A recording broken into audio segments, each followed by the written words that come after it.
Hey friends, welcome back to Black Queer Unapologetic. It's JoJo, and it's story time again.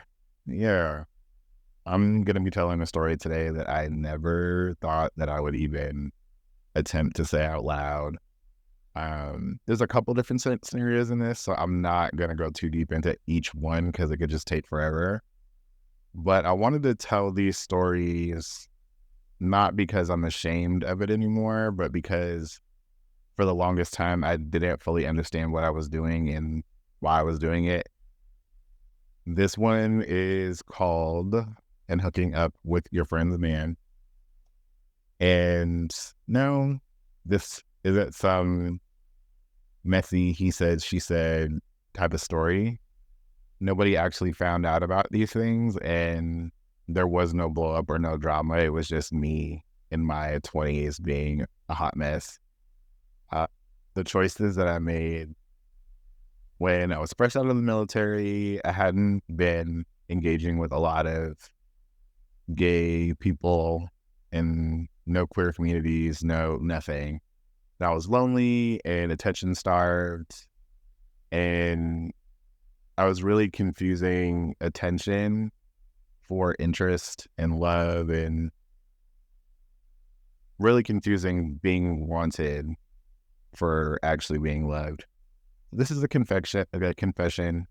It's also a reflection and a cautionary tale for the people out there who do this kind of thing, because I know that there are some that do.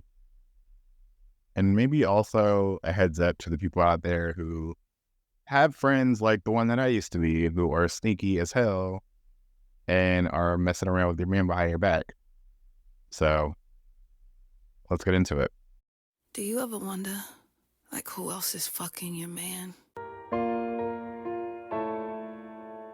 Hey, black, queer, unapologetic. Black, queer, unapologetic. I know who I am, now you know what I'm about. I say the thoughts in my head out loud. Let's get into it, let's pick up the flow though. Brought to you by the one they call JoJo. Black, queer, unapologetic.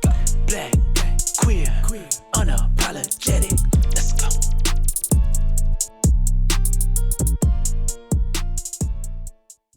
All right, so I'm going to take y'all back to my early 20s. So I spent the majority of my early adulthood in the military, and when I got out, I moved to San Francisco. And I didn't have a lot of exposure to the LGBTQ community before then. I had some gay friends. I'd been to a couple gay bars and things like that, but I hadn't really built connections. And the things that I learned were mostly things that I had saw on TV or saw online and things like that. And it wasn't the most healthy kinds of behaviors. And jumping out of the military, by the way, I also served in an international hotel for a little bit. So there was a lot of sneaking around. And I think I just took that behavior and just transitioned it to my civilian life. And this is probably one of the messiest things I've ever done in my life, because it didn't just happen once or twice or three times. This happened so many times that where I was stuck in this time loop of hooking up with somebody else's man because they gave me attention, and I happen to know or be friends with the person who was the partner. Most of the time it started quietly. It wasn't like some crazy night out or something like that, or DMs weren't really like a big thing back then. You really just had to text. I think like Facebook was pretty big. Instagram was kind of new, like all the private messaging and all that shit. Those things did not exist. I think the only thing that you could probably do that on was Snapchat at the time. But there were glances and comments and like touching and things like that that would happen. And maybe some looks that lasted a little bit too long. I used to wear a lot of skimpy shit, little short shorts and whatever. A lot of time, like I would go work out and there wasn't a lot of fabric, just put it that way. And the compliments would come and I would like the attention. I'm young. I'm trying to rebuild my life and trying to meet people. And so I took it for what it was. And a lot of the time, this attention came from people who were attached to someone else. And a lot of the time, it always ended up being someone that I knew. Someone who was dating someone that I was cool with. We might not have been best friends or anything like that, but I knew who they were. They knew who I was. And maybe occasionally we would like hang out or, I don't know, in a group setting. It wasn't like a one-on-one thing. Like I've never hung out with any of these people one-on-one. And for some reason, like when these advances happened, I just didn't flinch or pause. I just kind of leaned in and let it happen.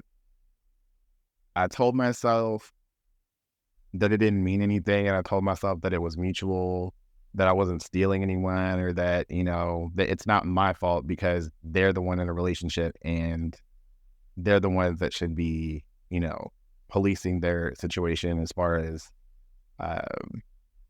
making sure that they're not stepping out or being honest with their partner. But what I didn't tell myself was the truth. And the truth is, and a lot of people are still in this boat today, but I was hungry for attention and I was hungry for affection. And at that particular point in my life, I would have taken it from anybody that was cute enough and was willing to give it to me, even somebody that was already taken. The moments were not accidents. These were things that were intentionally done by both parties.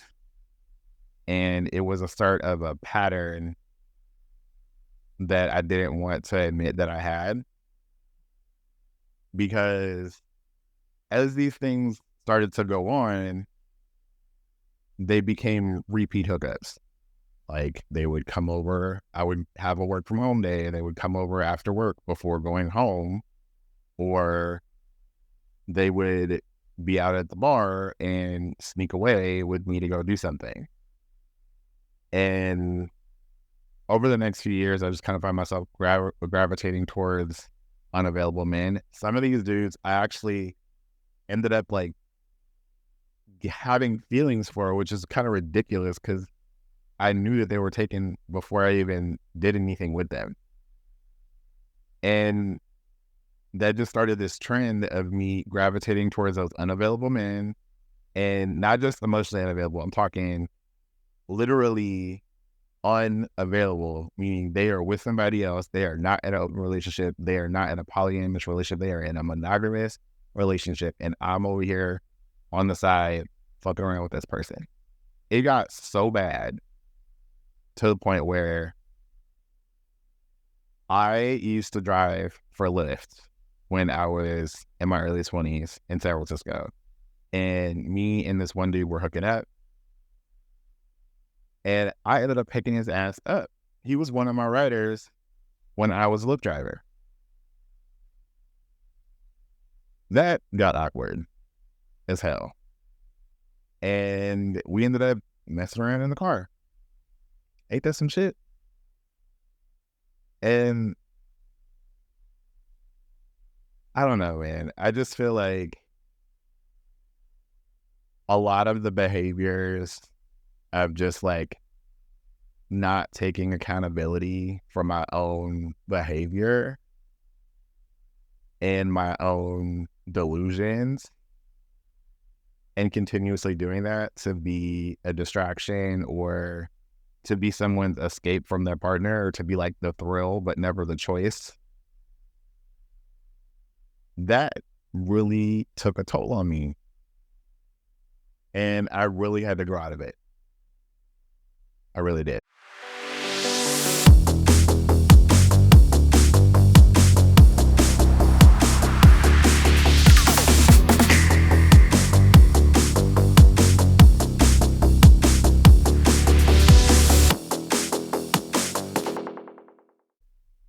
Okay, so story time. I don't have time to go into all of these different scenarios. Again, it's going to take forever. But one little tidbit. So I was in San Diego with a group of friends, and we were staying in an Airbnb. And we went out to one of those clubs. I think it was, I want to say it was Rich's in San Diego. And I was trashed that night. Like, I barely remember it. And I just know that I was like blacking out because I had drank too much. And it was more of a gray out because I can remember some things, but then there's other things that like completely are gone. And I was hooking up with this one guy who was single, by the way. And him and I had messed around a couple of times. And I was trying to get his attention, but he wasn't giving me no attention that day. And I was like, damn, for real? Like, what's going on? And then I see one of the guys who has a partner talking to him. And I could tell it was getting flirty. And then I don't know what I did because, again, it was like one of those situations where I had drank too much. I don't advise anybody to do this, by the way. Like, this was a hot mess situation. But I inserted myself between them and basically was like, this hookup is not happening unless I'm a part of it. And whatever negotiation skills that I have when I was blacked out in that particular moment worked pretty damn well, because when I came to, we were in the Uber going back to somebody's place to go do the damn thing. So I don't know what I said. But now I'm the guy that I'm currently like hooking up with, who's single, and the guy that I had been hooking up with that has a partner many other times. We're all three of us are about to go do something together. Hot fucking mess in San Diego. And we get to the place, have the adult fun time, and I'm sharing a room with somebody. I lock my roommate out of the room because one of those people is not supposed to be there. And there was some nerves and panic and things like that. But at the end of the day, like, we got away with it. And that's the shitty part. It's like all these things are happening. It's exciting in the moment. But why would I go and do that? Like, after multiple times knowing that this person should not be stepping out on a partner, that they are in a close relationship, that this other person is just as guilty as me, the single person, who is also about to hook up with this person who has a partner. And the thrill and the hunt and the attention and the adrenaline and all the lustful urges, all that shit sounds great in the moment. But then afterwards, I'm just like, damn, like we shouldn't have done that. And I should have knew better than that, because I had already known that I shouldn't have been doing it the other times I had did it. And then I took it to the next level where I literally could have avoided that situation and let them go off and do their own thing. And I actively inserted myself in between them to go let that happen. That's how much of a hot mess I used to be. But I don't know. Would you have done that? Or would you have let them go and do their thing and removed yourself? I think, thinking back on it, what it looks like from more mature 8 years of therapy me is that if I'm not getting any attention, nobody's getting any attention. And so I just inserted myself there because I was jealous and I felt invisible because the other guy wasn't giving me any attention, and then the taking guy wasn't giving me any attention.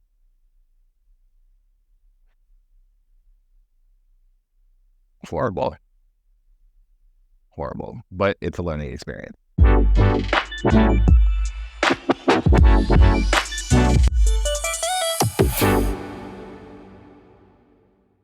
For a while, I was known, maybe not out loud, but in energy, as the person who was fun.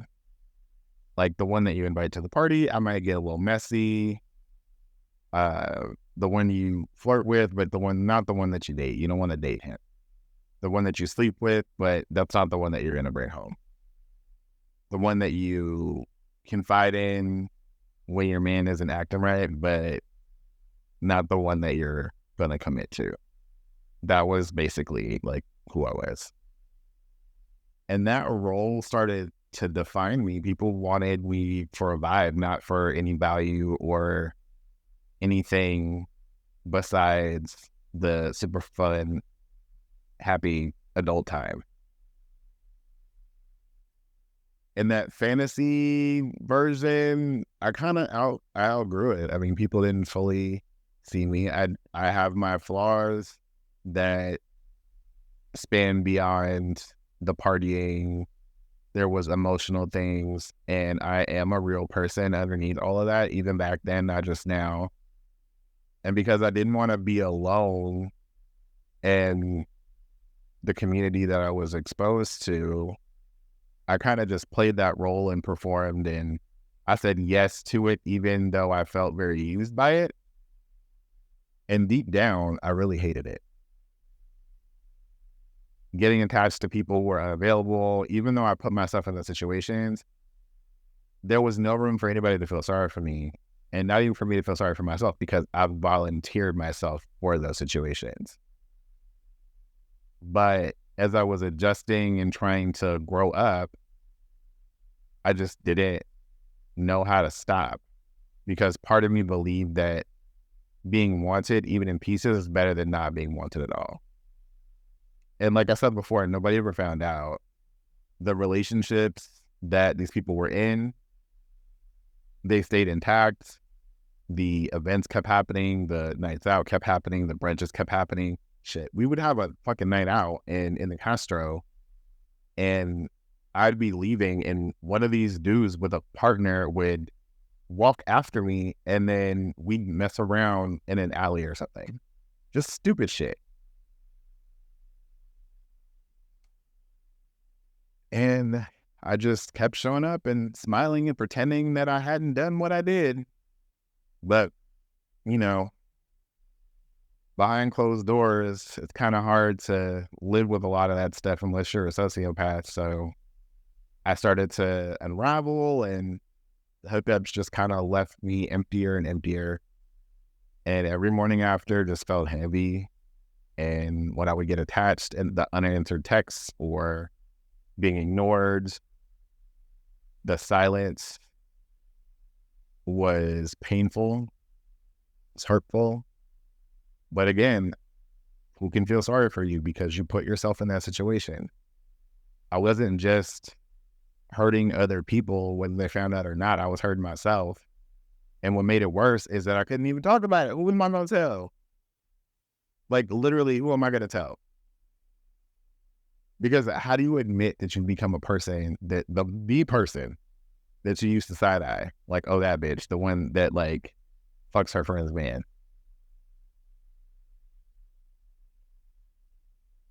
I had to change something,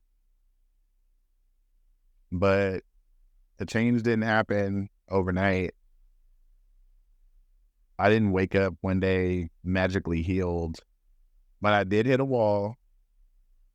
I was tired, physically, emotionally, spiritually, mentally, just tired of the secrets and the lies and being like the drive-by booty call, the pit stop, the hot mess. And I'm not trying to give nobody a pass, because was I wrong? 100%. But those dudes were more in the wrong than I was, and I stand by that.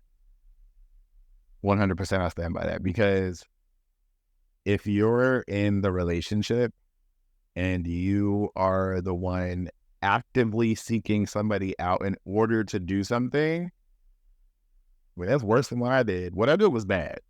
Don't get me wrong. But that shit is worse. And I had to really work on myself. I had to start going to therapy. I started journaling. I started saying no. I started asking myself hard questions.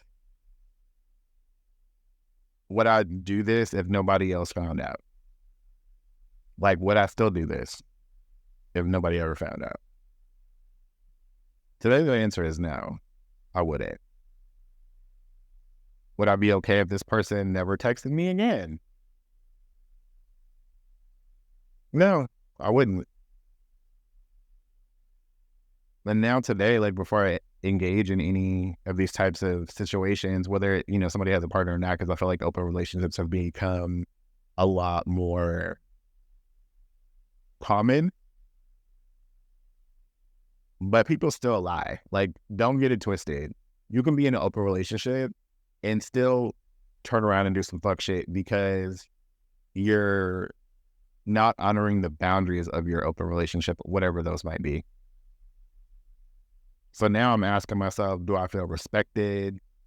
Do I feel seen?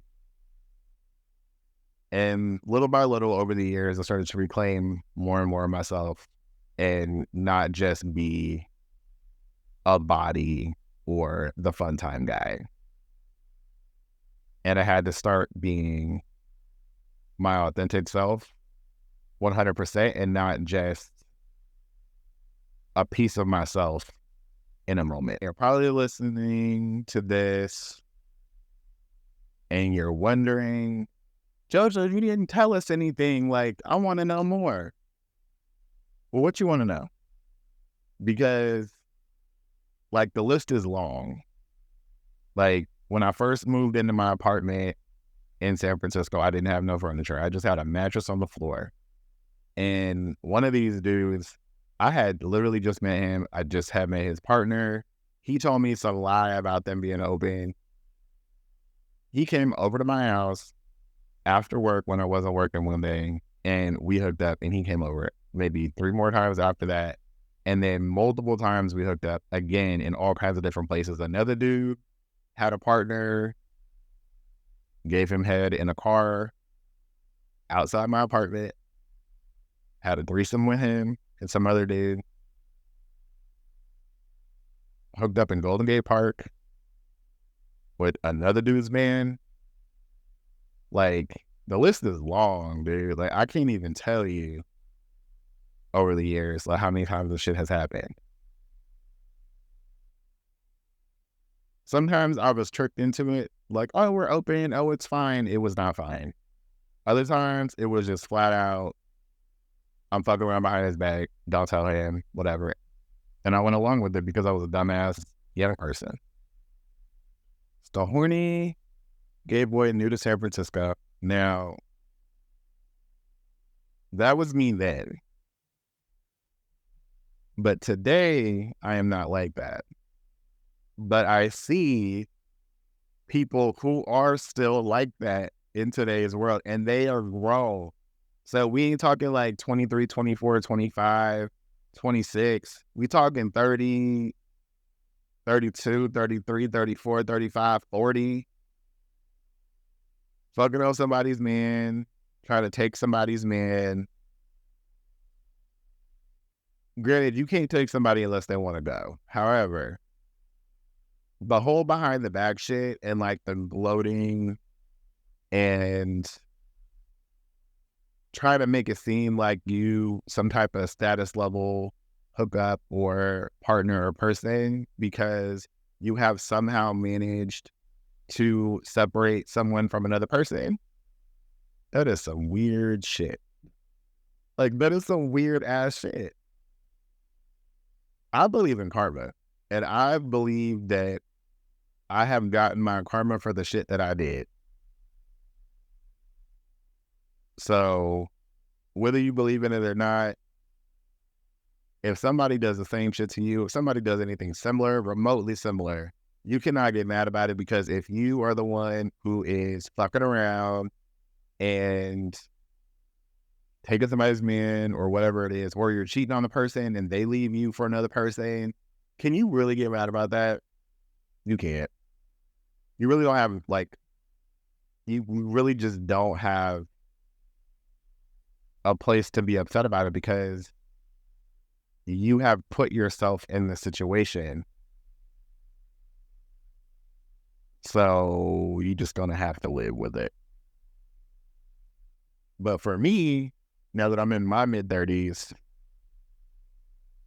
I see things a lot more clearly, and that all that shit, that attention-seeking shit, attention-seeking behavior, the hookups, the lying, the secrecy, that was not love, and it wasn't power, and it wasn't intimacy. It was survival. It was lust. It was fear of me being by myself. And so I went and tried to snatch whatever I could.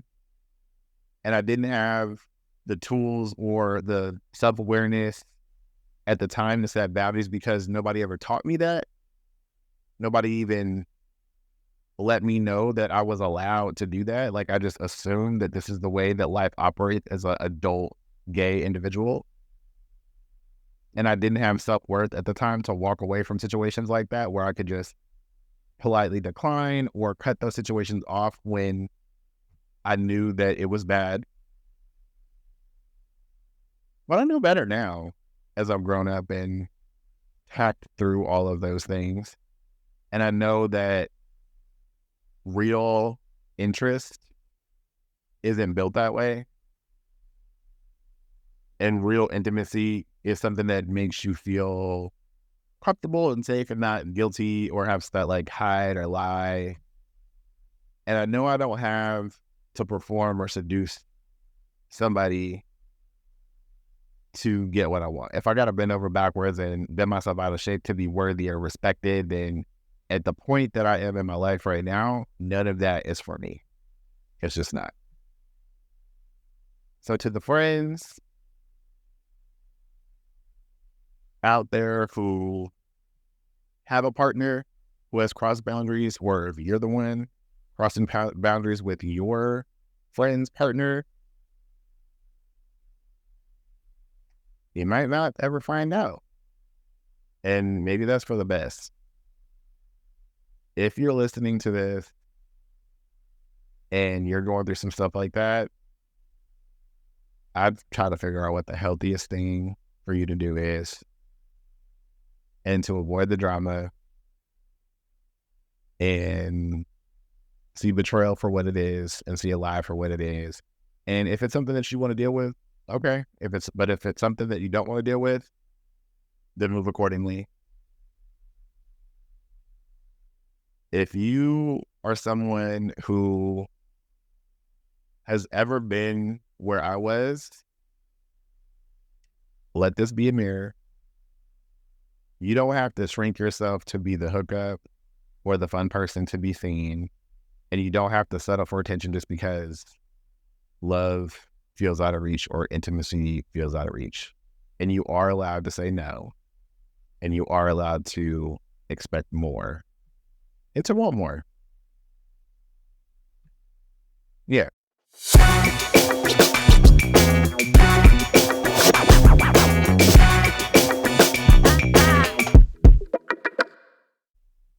All right, y'all. So that's the story for this week.